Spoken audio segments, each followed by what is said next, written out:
Allah bai bashi Allah ba ya rana ba Allah ga da rabu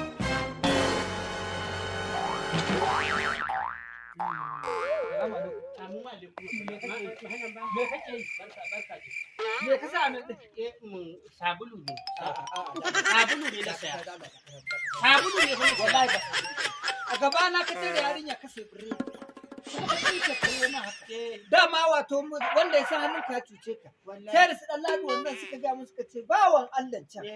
Biredin can da ya saya sabon Allah da je. Kai yanzu baka jin tsoron Allah a wata mai tsarki irin wannan watan azumin Ramadan shi ne ka so biredi ka taho gefe zaka zo ka zanduma aikin sako baka ganin hekarinka da ƴaƴan da Allah tabaraka ta'ala ya tara mu kan tsoron Allah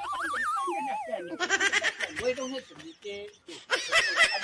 ka ga mu kabarin nan dai idan ka je ba da ni da kai zamu yi wannan gaskiya kai za a saka mu wannan gaskiya dan girman Allah mai kaso sun kin biredi na sha. Kuma na koye maka dai kaga ba zan koye wa Allah ba. Sun kin biredi na sha. To kuma ka zo nan za ka yi mai dai. Wallahi tallahi ba kari azumi na zan. Amarya ta ce ta ɓata mu da ni dukiya ta jini na iya neman hawa. Shine na sai biredi na zo sake hawan jini.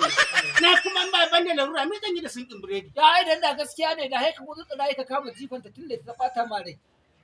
Ƙaryar banza ƙaryar wofi. Wannan gaskiya ne. Jafar da biredi.